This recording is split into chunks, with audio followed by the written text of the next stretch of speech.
Before we crack open tonight's cursed can of content, I just want to say a big thank you to all our subscribers, and an extra Sinister shout out to the loyal members of the Sinister Elite. You legends help keep the darkness alive. If you're enjoying the stories and want to take it a step further, hit that like button, make sure you're subscribed, and consider joining the Sinister Elite by clicking that join button below. Members get access to creepy custom emojis and exclusive Sinister Elite badges that level up the longer you survive with us. It's like loyalty, but spookier. All right, lights off, headphones in, and let's summon something we'll all regret.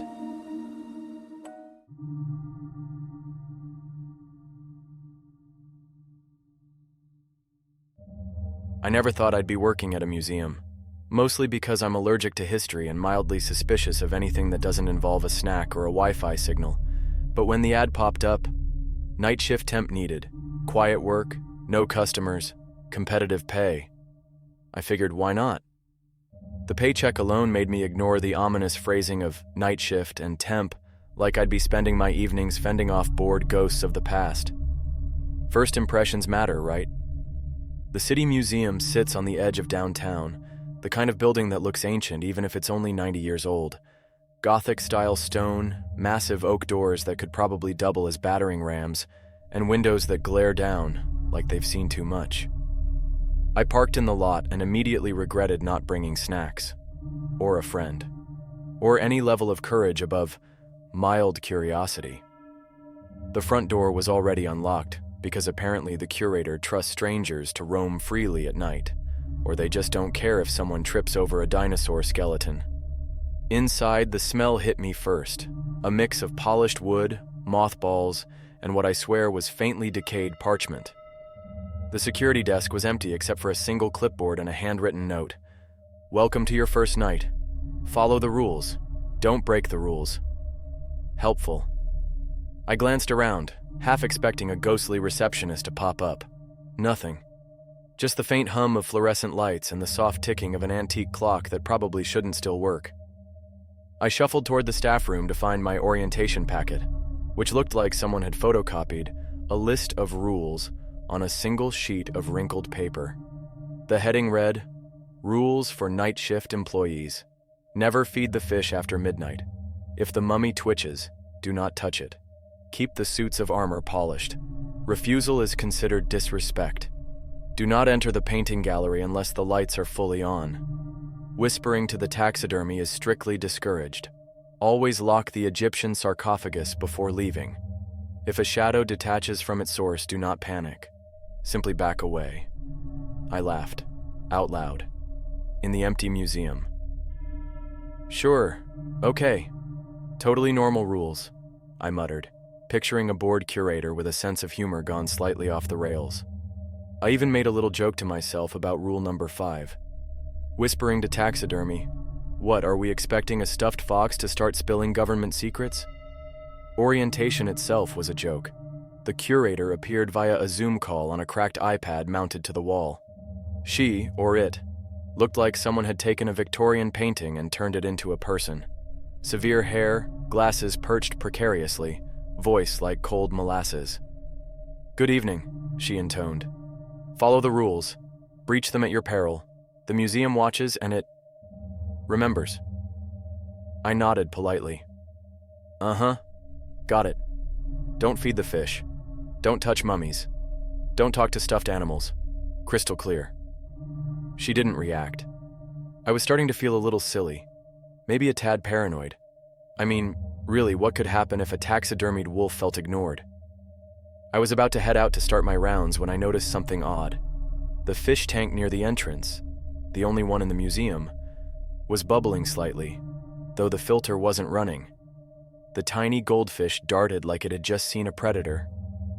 Rule number 1 flashed in my brain. Don't feed them after midnight. It was 11:47. I counted it as a win. Next was the dinosaur hall, which honestly should have been my first warning. Staring up at the towering T-Rex, I felt my neck strain and my spine tingle.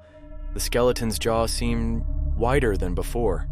Maybe it was the angle, or maybe the museum really did have a thing for horror movie lighting. By midnight, I'd visited most of the exhibits and confirmed one critical thing. The rules seemed mostly harmless. Polished armor gleamed, the sarcophagus was locked, and the paintings, well, they stared at me like most portraits do. Rule following felt absurd but manageable. I even chuckled as I whispered to myself, "Step carefully, follow the rules, and maybe you'll survive the night without a heart attack." Then, I got to the Egyptian exhibit. The mummy. Oh, the mummy. There it was, lying in a glass case, swaddled in what I assumed were actual ancient linens. I leaned closer, reading the plaque. Amos, High Priest of Ra, 1500 BCE. And that's when I noticed it, a tiny, almost imperceptible twitch in its left hand. Not a flick, not a trick of the light. A twitch. I froze. Rule number 2. Do not touch it. Right, I whispered to no one in particular. Do not touch it. Got it. Totally fine. I'm fine. And then the lights flickered. I thought it was just the building's wiring, but when they steadied, the hand had moved again. A slow, deliberate curl of the fingers. My stomach sank. This was no accident. This was alive. Or at least pretending to be. I backed away, heart thudding, and glanced at the rest of the exhibit hall. Shadows seemed longer now. The paintings stared harder. The armor glinted ominously in the corner. I had a sudden, terrifying thought. Maybe the rules weren't a joke. Maybe the museum really did watch, and it remembered. My phone buzzed in my pocket. Relief. A text from my friend. "How's the night job?" I typed back. "So far, it's fine. Just a bunch of dead things. It was only mildly funny, mostly terrifying." And then I heard it. A whisper, soft and guttural, coming from the taxidermy fox. "Welcome to your first night." I swear I almost dropped my phone. The first night at the museum had already shaken me enough to reconsider my life choices. I told myself it was all in my head. The twitching mummy, the shadows that lingered a second too long, the way the taxidermy fox had whispered. Totally normal, completely rational, definitely not a warning sign. At precisely 12:03 a.m., I decided to check the painting gallery. Rule number 4 reminded me, do not enter the painting gallery unless the lights are fully on. The lights were on, mostly. Flickering slightly, yes, but hey, 90% illumination counts, right? I pushed the door open, muttering, "Here goes nothing." The first thing that hit me was the smell. Old oil paint, varnish, and something faintly like wet soil. Not pleasant. I stepped carefully, scanning the rows of portraits. Most looked harmless. Old dignitaries, serious ladies in corsets, men in powdered wigs. But then I noticed a pattern. The eyes. Every portrait seemed to follow me. And not in the standard, "Hey, that's just perspective" way. In a judging, mildly annoyed, "I know what you did last summer" way. I took a step to the left. The eyes shifted. Right. The eyes shifted. I shivered. Yeah, totally normal," I whispered. "Just paintings. Just paintings that judge you silently." Then came the whispering. Soft at first, like someone clearing their throat. Then words, barely audible. "You shouldn't be here." I spun around. Empty gallery. Just me, the paintings, and the slightly flickering fluorescent lights. I clutched the clipboard with the rules, as if the thin sheet of paper could magically protect me from haunted art. I considered leaving, but leaving meant walking past the Egyptian exhibit, and I wasn't sure I could handle seeing a Moses' hand twitch again without vomiting or screaming, or both. So I soldiered on. Next up, the medieval armor hall. Funny thing about being alone with suits of armor, they're surprisingly judgmental. I've polished my share of metal in garages and garages-like spaces, but when these knights stared down at me, I felt like they were silently rating my technique. 1 polish per gauntlet? Amateur. And then, to make matters worse, one of them moved, slightly. A tiny creak from the joint, but enough for me to drop my polishing cloth onto the floor.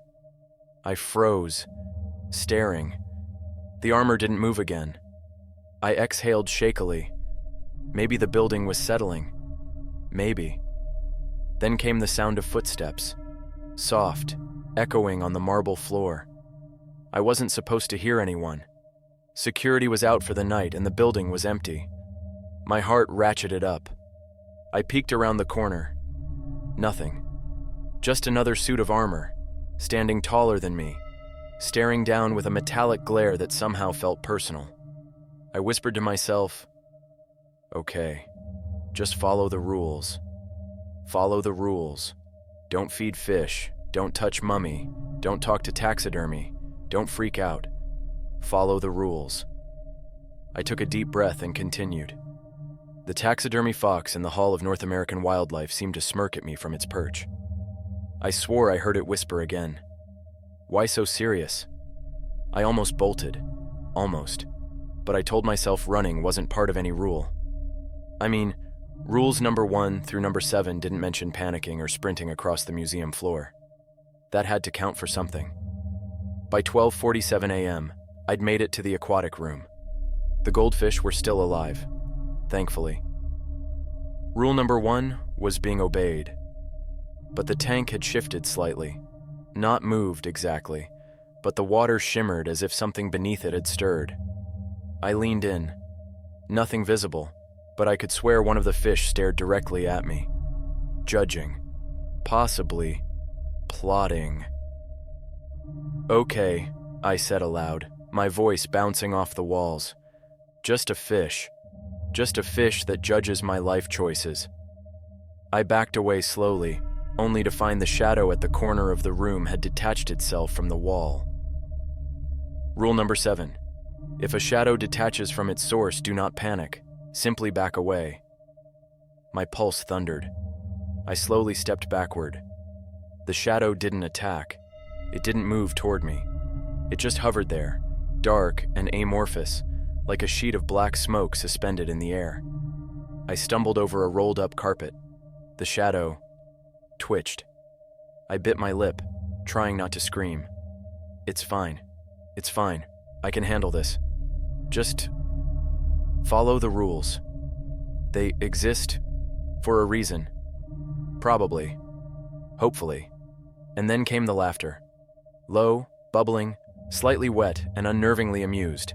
The kind of laughter you imagine if the building itself had a personality. Or a vendetta.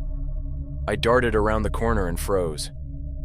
Amos's hand was fully upright now, curling slowly like it wanted to point at me.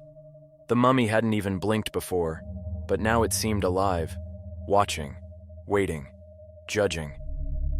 I remembered the list of rules. Step 1. Do not touch the mummy. Step 2. Do not panic. Step 3. Keep moving cautiously. Step 4. Seriously, don't touch the mummy. I swallowed hard. By now, the gallery portraits weren't just staring. They were leaning slightly, craning to follow me. The suits of armor?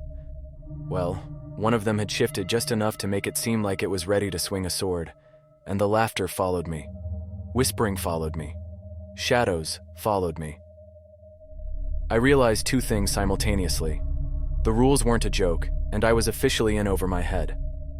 By 1:15 a.m., I was hiding behind a velvet rope in the prehistoric insect exhibit, muttering profanities under my breath, counting my blessings that at least the giant beetles were dead. Mostly. Somewhere, a painting blinked. I blinked back, and I realized I wasn't sure if I was winning. By the third night, I thought I had a system. Avoid the paintings, never touch the mummy, keep an eye on the shadows, and, most importantly, don't feed the fish. Simple. Straightforward. Foolproof, I told myself. That confidence lasted exactly 24 minutes. It started in the aquatic hall. The fish, those judgmental little gold demons, had started congregating near the tank glass as if plotting a mutiny. I stared, trying to convince myself it was normal fish behavior. But then I noticed one of the rules flashing in my mind like a neon sign. Never feed the fish after midnight. It was 12:17 a.m. I was hungry. Not for fish. For a protein bar I had buried in my pocket. But hunger is a cruel, manipulative friend. I sighed and reached for the snack, pretending the fish weren't staring like tiny aquatic lawyers preparing their case. The wrapper crinkled. One of the goldfish twitched toward the surface. I froze. I laughed nervously. "Yeah? I'm not feeding you? Chill." Then my bar slipped. I swear gravity has a cruel sense of timing. The wrapper fell straight into the tank. My eyes widened in horror. One fish, call him General Goldie, made a beeline for it. Before I could stop myself, I fished it out. Disaster averted? Wrong. The water rippled violently. The fish leaped. And then, it spoke. Finally. Not like a sound that humans make, more like a vibration through the water in my skull at the same time. My heart nearly detonated inside my chest. I stumbled backward, hitting the wall, and the shadows in the corner of the room flickered. The goldfish darted to the bottom of the tank and remained eerily still. The rules were explicit. I had broken the first one, and the fish weren't impressed. They were angry. I muttered to myself, trying to rationalize. Maybe it wasn't talking. Probably a draft or an echo or hallucination. My rational brain was waving the white flag. My primal brain had already booked a one-way ticket to panic.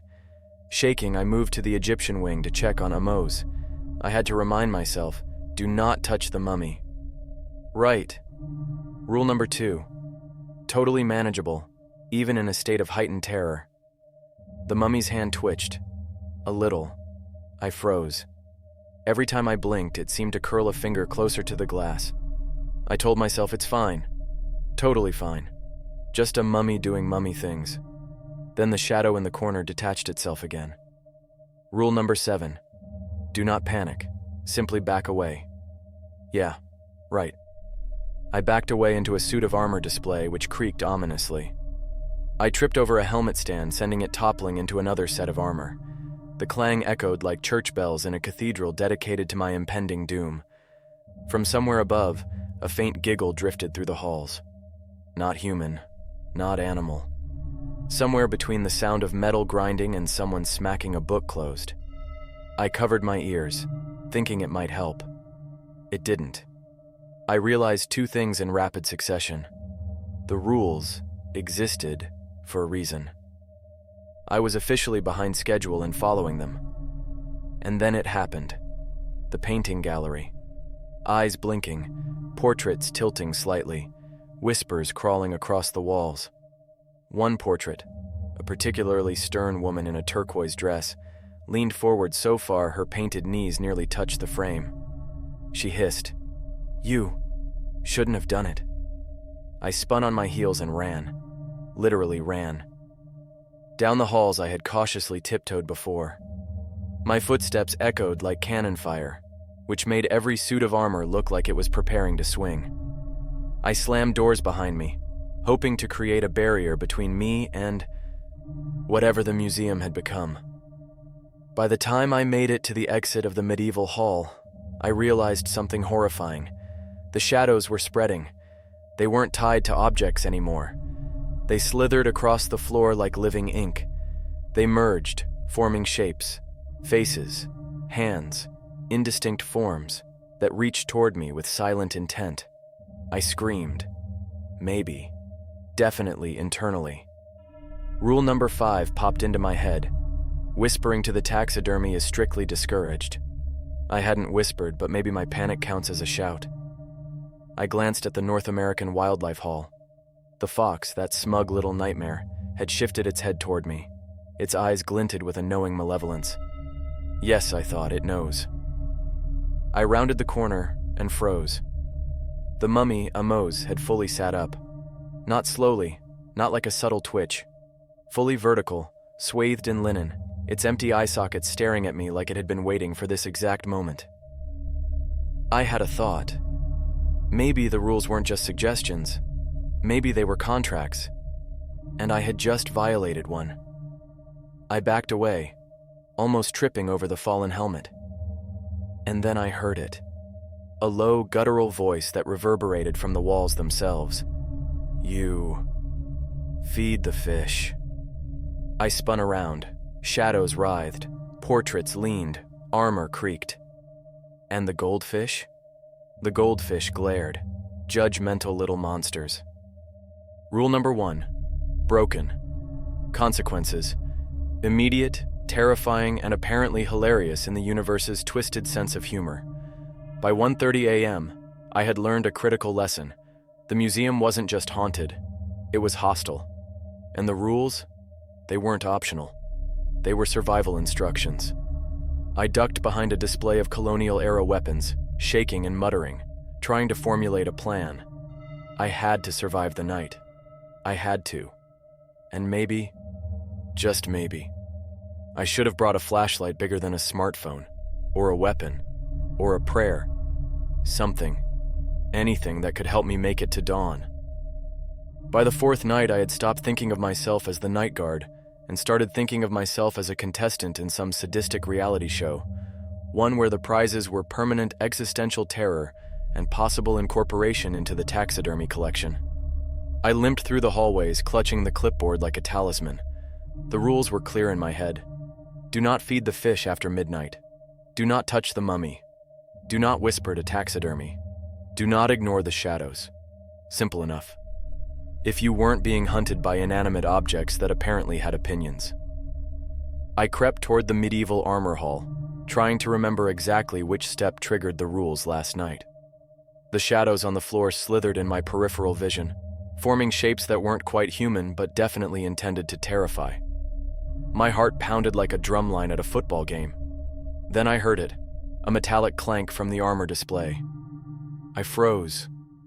One suit of armor had stepped forward, or at least I was convinced it had.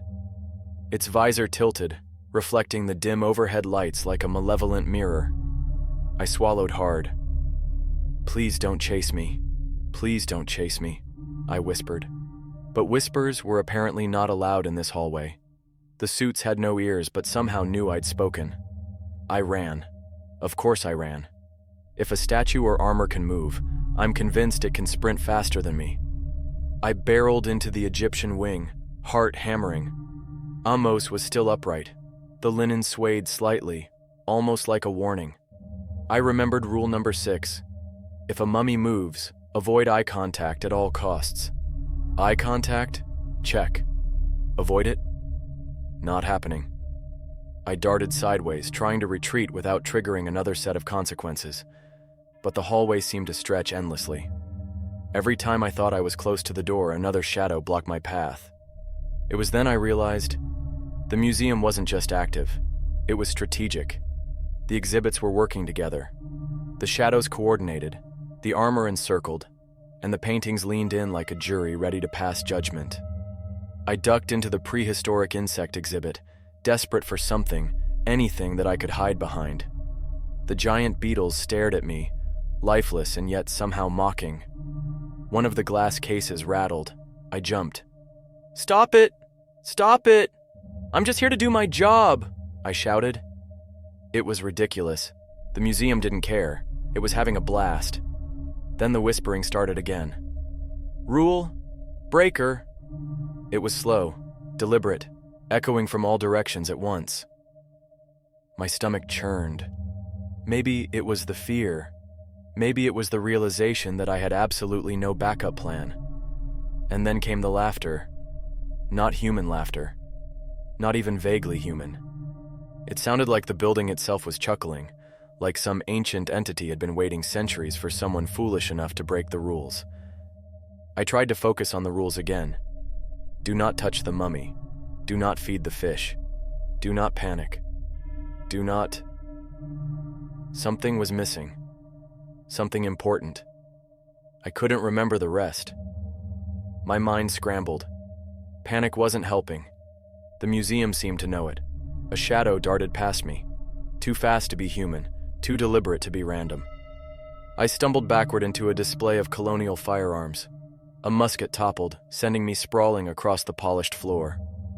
The shadows converged, forming shapes that looked like hands reaching for me, faces that grinned and whispered. I scrambled to my feet, muttering sarcastically to myself, "Oh, perfect. Just my luck. Hunted by furniture, fish, and old dudes in wigs. This is the life I imagined at 29. But humor was fleeting. The air was thick, almost tangible, vibrating with anticipation. Something moved behind me. The mummy? A suit of armor? A particularly judgmental portrait? I couldn't tell. Then, the goldfish tank shattered. Not broken exactly, but the water spilled, gushing like a miniature tsunami. And the goldfish leapt, not toward me but at each other, forming shapes in midair. Shapes that looked purposeful, intelligent. I ran past the hall of portraits, ignoring the way their eyes tilted and blinked and whispered my name. I could hear the soft crunch of armor footsteps behind me. The shadows reached higher, twisting and writhing, shaping themselves into claw-like appendages that scraped the marble floor. I reached the main atrium, gasping for air. Normally, this would have been a place to catch my breath. Normally. But the central chandelier, which hung impossibly high and ornate, swung on its own, casting fractured shadows across the floor. I froze. One shadow stretched longer than it should, splitting into multiple hands that tried to grab me. And then I heard a whisper I didn't recognize. "You think you can outrun the rules?" I spun around. No one. Everything, everywhere. The museum had eyes. All of them. And none of them were forgiving. By 1:48 a.m., I had reached the gift shop. Of all places. A place normally meant for trinkets and cheap candy. I slammed the door behind me, pressing my back against it. The shadows scratched at the glass panels, the laughter reverberated, and the whispers pressed against my ears like tiny knives. I had one thought. I need to survive this night. I need to remember all the rules. I need to not die. The museum wasn't just alive, it was hunting me, and I was out of excuses. By the fifth night, I was running on adrenaline, fear, and sheer stubbornness. I had learned a few things. The rules existed for survival. Breaking them had immediate consequences. The museum was sentient, probably maliciously so. And most importantly, hiding in the gift shop was a terrible idea. I pressed my back to the door, listening. The scratching of shadows had stopped. For now. The laughter echoed faintly from somewhere high above, like the entire building was holding its breath, waiting to see what I would do next. I had to get to the control room. If I could just reach the security office, maybe I could lock everything down, sound alarms, call for help, do something, anything, survive. But the path there was a gauntlet of horror. Rule number 4, avoid eye contact with moving exhibits. I had failed this many times. Rule number 6, if a mummy moves, do not run in a straight line. Also failed. Rule number 9, never underestimate the portraits. Failed catastrophically. I darted through the hall of ancient weapons, trying to zigzag around shadows that had now grown taller, more threatening. The suits of armor were moving with coordinated precision, blocking exits and forcing me toward a narrow hallway lined with Egyptian sarcophagi. Amos was waiting, not seated this time. Standing tall, linen frayed, eye sockets burning with some kind of intent I didn't want to understand. He stretched a hand toward me, and I swear the air thickened around it. "Rule breaker," it hissed, not in words exactly, but in a feeling, a vibration that resonated in my chest. I sprinted past, ignoring the whispering portraits as their eyes followed my every move. I skidded around the corner and collided with a display case of rare coins. They rattled. One coin rolled onto the floor. I froze. No, no, no. Don't touch anything else. Don't trigger another rule. The shadows had reached the ceiling, twisting downward like writhing snakes. I could feel them in my peripheral vision, crawling, ready to strike. Every hallway seemed to close in on me. Panic clawed at my throat, but I forced myself to focus. There had to be a way. There had to be. The gift shop had a service corridor. I remembered from my first week that it led directly to the back stairwell, my potential escape route. I darted toward it, praying the shadows hadn't blocked it yet. Of course they had. The corridor was narrower than I remembered, and at the end, a massive shadowy form blocked my path. I couldn't see it clearly, only that it was tall, faceless, and radiating intent, a shape made from darkness itself. Whatever it was, it had learned my patterns. It had been watching, hunting. I stumbled backward. There was nowhere to go, no walls to hide behind. Nothing. Then an idea struck me. Desperate, insane, possibly deadly. I could trigger a rule intentionally, use it as a distraction, and maybe, just maybe, make it to the stairwell. Rule number 12 flashed in my mind. Using a rule to trick an exhibit may work, but is highly dangerous. That seemed like the perfect time to ignore it. I grabbed a decorative spear from the display and swung it toward the shadow, yelling, "Look over here!" The shadow recoiled. The other exhibits reacted. Paintings leaned forward, armor staggered, sarcophagi trembled. The museum had noticed. It was angry, but distracted. I sprinted past, my lungs burning, feet sliding across the polished floors. The mummy reached out. The shadows twisted in my wake. And for the first time, I felt the real, unfiltered terror of being hunted by every exhibit I had once found quaint or historic. I burst into the stairwell. The echoes of laughter and whispers followed me. The shadows thrashed at the edges of the stairs, trying to reach me. I ran up, 2 steps at a time, refusing to look back. The sound of flapping wings, or maybe armor scraping, echoed behind me. At the top, a metal door led to the rooftop. Fresh air, escape, freedom. I fumbled with the lock, heart hammering, knowing every second counted. The whispers were louder now, a chorus of judgment and rage. Finally, the door swung open. I stumbled onto the roof, gasping in relief. The night air was cold, crisp, normal, terrifyingly normal after the chaos below. I looked down. The museum loomed, silent for a moment. Then, in a window, I saw the mummy, standing tall, and for a brief second, I felt the gaze of every exhibit, every shadow, every portrait. And then it vanished. I didn't wait to see if it came back.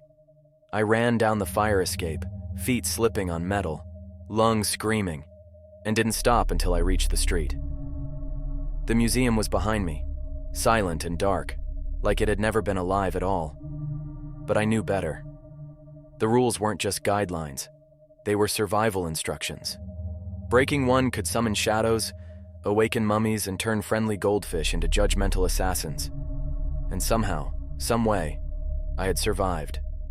Barely. For now. I never wanted to see the inside of a museum again. Ever. Not the exhibits, not the dusty halls, not even the gift shop with its overpriced keychains. But here I was, standing on the sidewalk in the cold night air, staring at the building that had tried to make me its permanent resident.